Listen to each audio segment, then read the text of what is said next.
빌름은 8절에서 12절.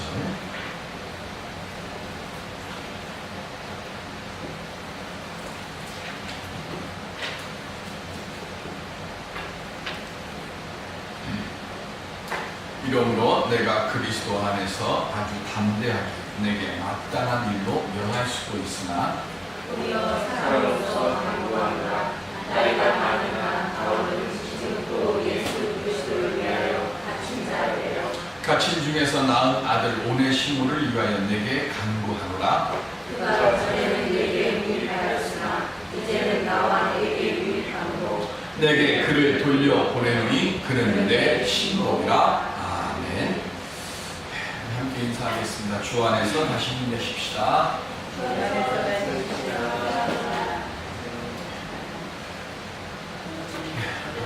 날씨가 더워지면서 1부 예배 교우들이 많이 오시다 보니까 1부 예배를 드리고 하니까 2부 예배가 그만큼 많이 추는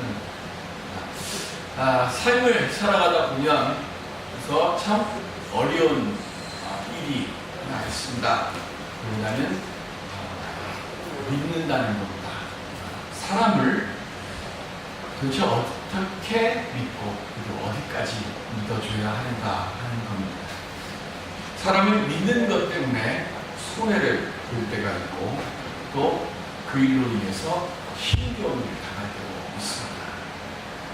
때로는 처음에는 손해를 보는 것 같은데 그 믿음 때문에 예상하지 못했던 큰 도움을 얻을 때도 또 있습니다. 삼성전자 전자매장에 술에 잔뜩 취한 중년 신사가 나타났습니다.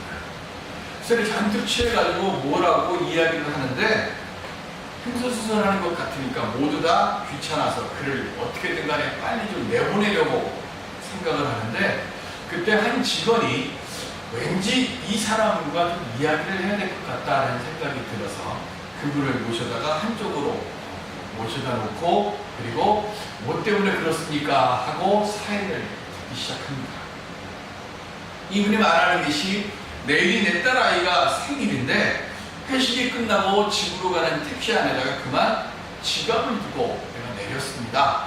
그런데 집에 들어가려고 하니까 선물을 손꼽아 기다린 딸아이 얼굴이 자꾸 생각이 나서 도대체 빈손으로는 들어갈 수가 없어서 그래서 내가 지금 여기 와서 이렇게 하소연을 한다. 그 이야기를 다 들은 이 매장의 직원이 그냥 두 눈을 지긋 감고 딸이 원하는 선물이 뭡니까? 하고 묻고는 그 선물을 포장을 해서 그분에게 줬습니다. 옆에 있는 사람들이 정신 나갔다고 이런 사람들이 한두 명이 아닌데 너 어떡하려고 하냐고 그러면서 뭐라고 하는데 뭐 안 되면 내 월급에서 제하지 뭐 그런 마음으로 선물을 해서 줬습니다. 하루가 지나고 이틀이 지나도 아무 연락도 없고 그 사람이 오지를 않습니다. 그러니까 매장에 있는 다른 직원들이 말합니다. 거부라고 너 속았다고. 근데 3일째 되는 날 그 중년 신사가 자기 딸아이랑 함께 손을 잡고 매장을 들어옵니다. 그리고 딸아이한테 그 직원에게 가서 인사드리라고 이분이 너한테 선물 좀 주려고 인사를 탁 해요. 그리고는 이분이 말합니다. 내가 손님들을 무조건 보낼 테니까 자전에 알아서 이거 많이 팔라고. 그 이후로 이 사람은 삼성전자에서 최우수 판매 사업이 했다고 합니다. 믿어주고 무엇을 한다는 것, 때로는 그 일로 인해서 큰 손해를 볼 때도 있습니다. 또 개중에는 그런 걸 이용하는 사람들로 인해서 곤욕을 당할 때도 있습니다. 그러나 우리를 위해서 대속의 피를 흘려주신 예수 그리스도의 사랑으로 살아가는 우리들, 믿음으로 삶의 길이 열려짐을 믿고 이 사랑에 감사하는 마음으로 믿음의 삶을 살아가야 될 줄로 믿습니다. 조금 힘들고 조금 어렵다. 먼저 주님이 내게 사랑의 길을 보여주셨으니까 그 믿음으로 우리들도 그렇게 사랑의 길을 걸어가다 보면 하나님께서 구원하신 그때에 그 은혜의 날에 우리에게 기쁨이 있고 감사가 있고 소망이 있는 열매를 맺혀질 그 은혜의 때를 우리를 위해 허락하여 주실 줄로 믿습니다.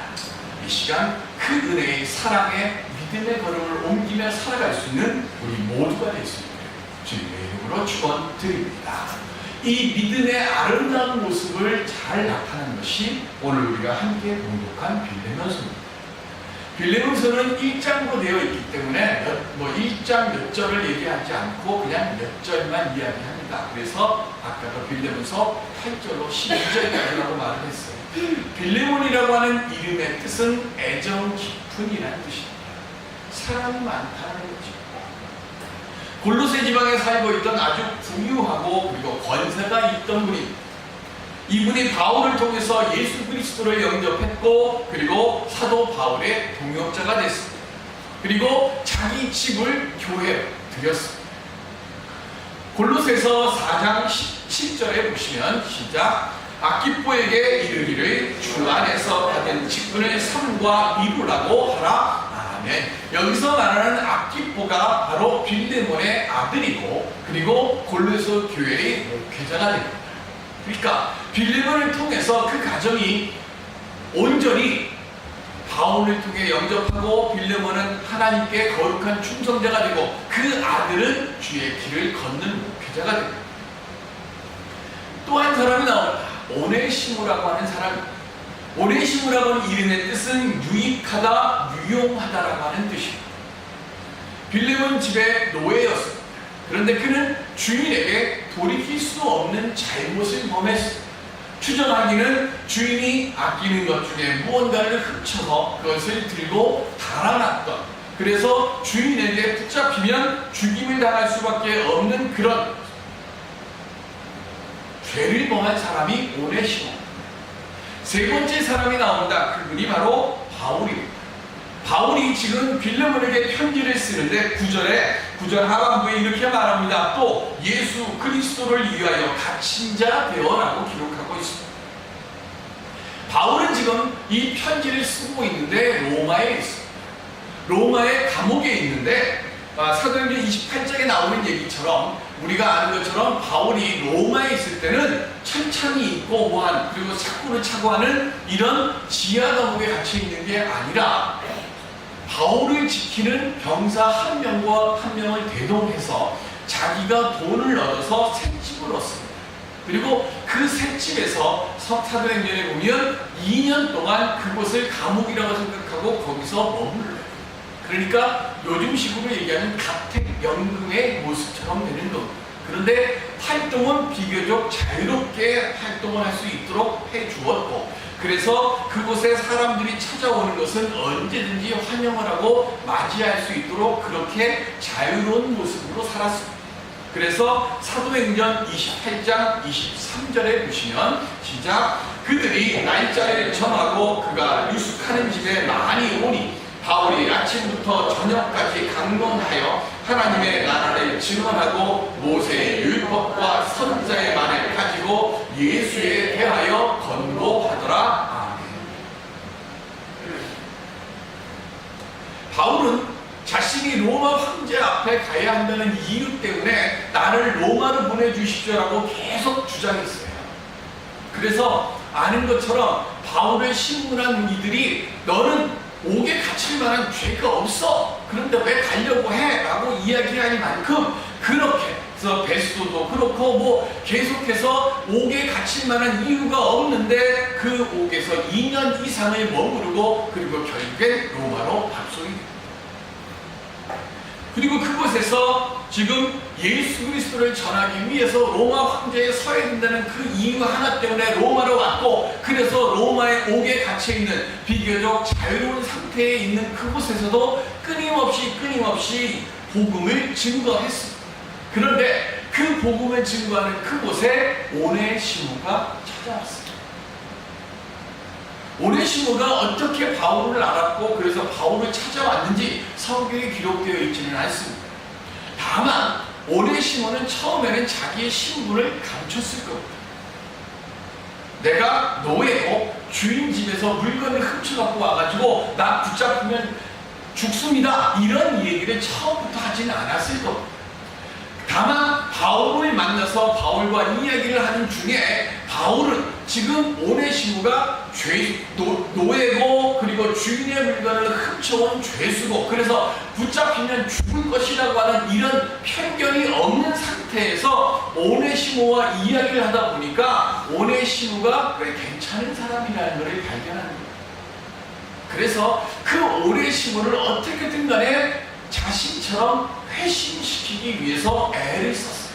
그 애를 쓴 것이 오늘 성경에 보면 빌립보서 10절에 이렇게 기록하고 있습니다. 갇힌 중에서 낳은 아들 오네시모였어요. 얼마나 열정을 다해서 오네시모를 회심시키기 위해서 애를 썼는지가 잘 나옵니다. 엄마들이 아이를 낳기 위해서 아이를 출산하려고 하면 산통을 겪습니다. 그죠? 10개월 동안 아이를 뱃속에 있다가 그리고 아이가 나오려고 하면 산통이 오고 그 산통이 오다가 5분마다 진통이 오면 이제 곧 있으면 아이가 나오는 징조가 된다 하는 그런 고통을 겪고서 그 아이를 출생시키는 것처럼 오늘 바울이 오네시모를 그런 아픔과 사랑과 열정을 가지고 지금 오네시모를 회심시킨 거예요. 오네시모를 회심시킨 다음에 이제 오네시모에게 주의 일을 우리 함께 하자고 이야기를 하려고 하다 보니까 오네시모가 과거가 있는 사람이에요. 무슨 과거요? 빌레몬의 집에 노예였고 그리고 그 노예에 있는 그 상태에서 주인에게 돌이킬 수 없는 죄를 범했고 그래서 내가 붙잡히면 죽을 수밖에 없는 사람입니다. 이거를 지금 바울이 알게 된 겁니다. 바울은 오네시모를 통해서 주의 일을 행해야 되는데 지금 이게 해결이 안 되면 안 되는 거예요. 그래서 지금 빌레몬서를 써서 오네시모를 통해 이 빌레몬서를 전해주고 그리고 이 오네시모가 자유롭게 주의 일을 행할 수 있도록 행하기 위해서 지금 이 빌레몬서를 기록합니다. 그래서 빌레몬과의 관계가 회복이 되고 새롭게 시작하지 않으면 아무것도 할 수 없다는 것을 알기 때문에 편지를 쓰는데 11절에 이렇게 기록합니다. 오늘 11절에 그가 전에는 내게 무익하였으나 이제는 나와 내게 유익함으로. 오네시모의 이름이 무슨 뜻이라고요? 오네시모 이름이 유익함이라고 했잖아요. 12절에 뭐라고 되어 있어요? 그가 전에는 반 오네시모 유익한 사람이었어요. 그런데 이제는 뭐예요? 예수를 영접하고 난 지금은 뭐가 됐어요? 이름값을 하게 됐다 이 뜻이죠. 전에는 오네시모가 죄인이었어요. 나를 만나기 전에는 그 이름값을 못했는데 이제는 분명히 달라져서 전혀 새로운 사람이 돼서 이제는 그 이름대로 유명한 자가 됐다. 대하여 보니까 이 사람이 가능성이 아주 많은 사람이었고 그리고 아주 사랑받는 형제가 될 수 있어. 근데 이것만으로도 부족해요. 그래서 12절에 한 말씀을 더 합니다. 뭐라고요? 12절에 내게 그를 돌려보내노니 그는 내 신복이라. 밑에 각주에 보면 뭐라고 되어 있는가 하면 그는 내 심장이야. 내 심장이야. 이게 뭡니까? 내 생명처럼 소중한 사람이 되었다는 뜻입니다. 내 마음을 헤아릴 줄 알고 그래서 모든 걸 믿고 맡길 수 있을 뿐만 아니라 어떤 일, 어떤 중요한 일을 맡겨도 그가 알아서 해결할 수 있을 만큼 이제는 내게는 중요한 사람이다.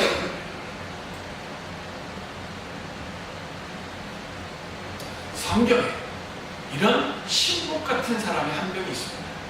그분이 누군가 하면 창세기 15장 2절에 보시면 시작. 아브라함이 이르되 주 여호와여 무엇을 내게 주시려 하나이까? 나는 자식이 없사오니 나의 상속자는 이 다메섹 사람 엘리에셀이니이다. 아멘. 하나님께서 아브라함에게 축복하시니까 아브라함이 하는 말이 뭐라 그럽니까? 하나님, 나 아직도 애도 없는데 이제 그만하시고요. 그냥 나한테 그냥 섣부른 기대 갖게 하지 마시고 이루어지지 않을 일 나한테 소망 헛된 꿈 꾸게 하지 마시고 그냥 내 눈에 보이는 사람. 내가 보니까 이 엘리에셀만큼 다메섹 사람이지만 엘리에셀만큼 신실하고 정직하고 바른 사람 없습니다. 그러니까 하나님 그냥 생기지도 않은 아들 자꾸 준다고 하지 마시고 이 엘리에셀이나 축복해 주시고 그래서 이 엘리에셀이 잘 내 가정 이끌어갈 수 있게 하나님 그렇게 축복해 주세요. 지금 그렇게 말해요. 내 신물이라는 거죠. 엘리에셀의 입장에서 보면 이스마엘은 이미 주인 마님한테 눈 밖에 났어요. 그죠? 아무리 아브라함의 아들이라 할지라도 하갈이 이미 눈이 밖에 나서 집에서 한번 쫓겨나고 두 번 나가버렸기 때문에 이스마엘한테는 갈 게 얼마 없어요. 그러니까 이삭만 태어나지 않으면 엘리에셀의 입장에서 보면 주인님의 재산 중에 상당수가 내게 될 거예요. 그렇게 기대하고 있었는데 이 엘리에셀이가 축복해 주십시오. 이 소리를 한 25년 후에 하늘이 무너지는 일이 생깁니다. 무슨 일이 생깁니까? 이삭이 태어납니다. 화가 날 겁니다. 엘리에셀은 열심히 자기 일을 행합니다. 정직하게 주님을 위해서 최선을 다합니다. 신복은 이런 사람이죠. 아브라함이 늙어서 이제 하나님께로 갈 때가 가까이 왔어요. 그래서 엘리에셀을 부릅니다. 그리고 뭐라고 합니까? 내 아래다가 손을 넣어라.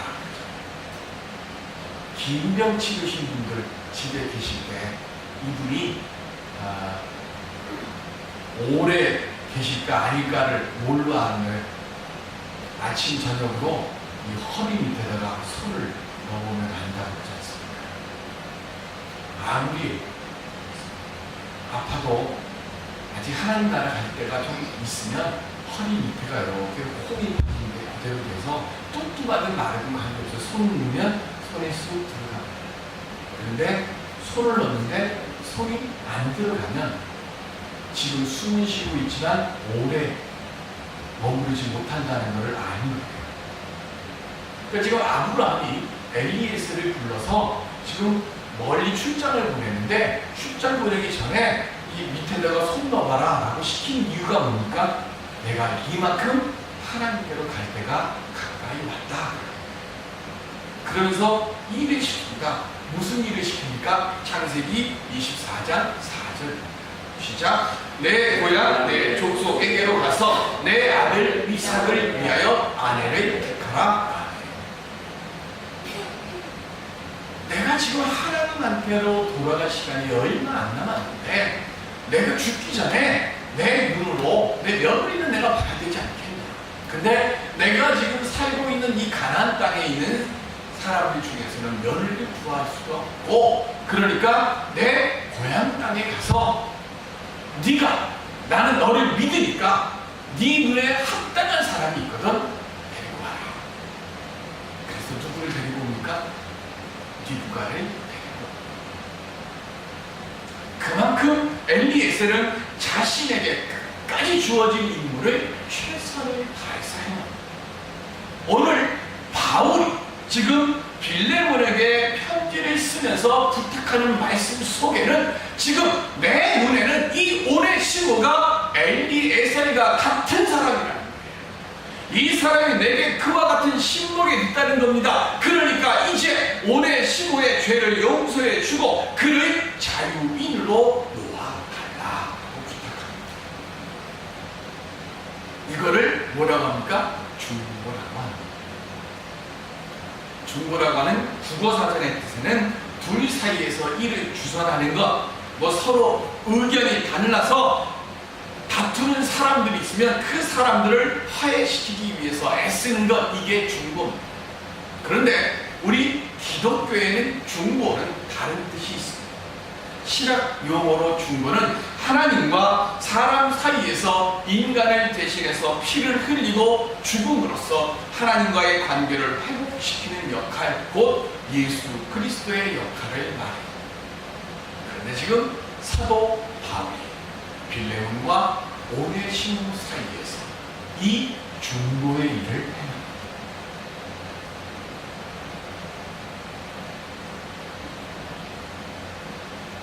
오네시모의 옛날의 잘못을 없던 걸 하라는 게 아닙니다.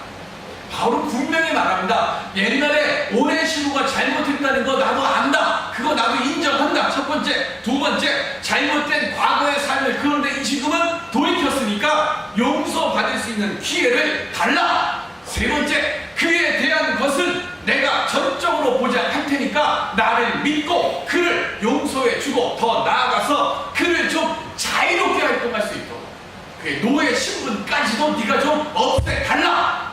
그러면서 빌레몬서 19절에 이렇게 말씀합니다. 시작. 나 바울의 친필로 쓰노니 내가 갚으려니와 내가 이 외에 내 자신이 내게 빚진 것은 내가 말하지 아니하노라. 아멘. 부자인 빌레몬이 바울에게 빚진 게 뭐가 있을까요?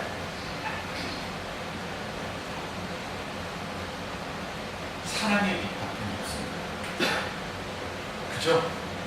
사도 바울이 빌레몬을 위해서 신명을 다해서 그를 위해 기도해주고 그를 위해서 축복해주고 그를 위해서 하나님의 말씀을 증거하고, 그래서 그가 뭐 했습니까? 죽을 자에서 구원받은 자로 옮겨졌어요. 이것은 빌레몬이 하나님 나라에 가 있는 그 순간까지 영원히 기억하고 있어야 될 영적인 빛이에요. 그런데 그 영적인 빛을 가지고 오네시모의 빛을 변개해달라 이 뜻이 아닙니다. 그거는 그거고 이거는 이거다 그랬어요. 그래서 뭐합니까? 바울이 지금 이 빌레몬서를 쓸 때는 바울은 어떤 생각을 가지고 있었는가 하면 자기가 풀려날 줄로 생각을 했어요. 내가 곧 있으면 풀려날 거다. 나 죄도 없이 지금 이곳에 와 있는데 이곳에 있으니까 조금 있으면 내가 풀려날 거야. 그 마음으로 편지했어요. 그래서 오늘 빌레몬서 22절에 보면 뭐라고 써있는가 하면 너는 나를 위해서 숙소를 마련하라 이렇게 있어요. 나 곧 있으면 나갈 거니까 나가서 오네시모가 너에게 빚진 것 내가 갚을게. 물질의 빚은 내가 갚을 거고 영적인 빚은 그건 얘기하지 말아. 뭐에 오네시모의 잘못은 잘못된 것 그건 갚아야 돼. 그건 회복해야 돼. 그래서 해결해야 되는 거예요. 해결하고.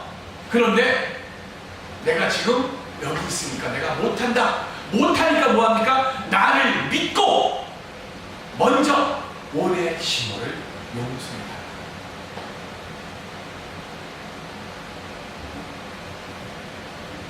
바울은 회심 이후에 자신의 삶이 온전히 변한 것처럼 오네시모도 그렇게 변화된 줄로 믿었어요.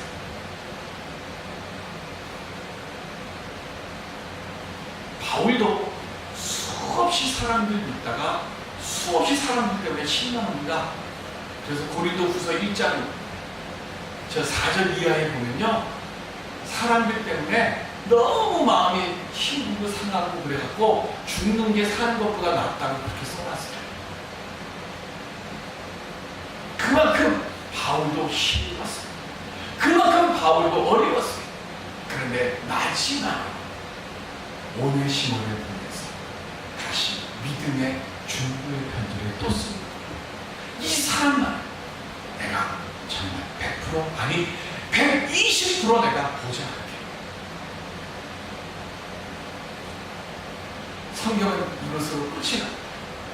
그런데 성경 뒤에 있는 전설에 보면 오네시모가 이 빌레몬에게 보내는 편지를 들고 빌레몬 앞에 섰을 때 빌레몬이 이 일은 내가 했어야 하는 건데 사도가 먼저 하셨다. 그러면서 오네시모를 안들어냅니다. 그리고는 그의 종문서를 태워받고 너는 다시 사도 바울에게 가서 내가 너를 없는 것으로 생각할 때니 네 죽을 때까지 사도 바울을 섬겨라 하고 돌려보냈다. 전설입니다.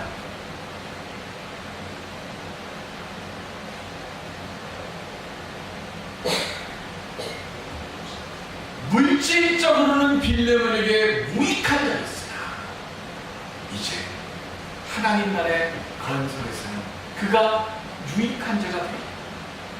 그리고 그 오네시모는 두기고와 함께 이제 에베소 그리고 골로새 교회에 편지를 전달하는 일을 감당하게 됩니다. 세상적 모습으로 사람의 변화는 온전히 이루어지지 않습니다. 그러나 예수 앞에서 회심할 때는 온전한 변화가 일어나는 줄로 믿습니다. 오늘 우리가 왜 기도합니까? 우리가 왜 예배를 드립니까? 예수님 만나고 하나님 음성 듣고 내 힘으로 변하지 못하는 것, 내 힘으로 바꾸지 못하는 것, 믿음으로 하나님의 도우심으로 바꾸고 변하고 새로워지기 위해서 오늘 우리가 예배 드리고 오늘 우리가 기도하는 것 아니겠습니까? 이 시간 오늘 내 삶이 온전해질 수 있도록 이제는 내가 오네시모처럼 하나님 앞에서 그리고 나를 아는 이들 앞에서 오네시모 유익한 이가 되어질 수 있는 믿음의 거룩한 깨달음을 얻을 수 있는 우리 모두가 되어질 수 있기를 주님의 이름으로 축원드립니다.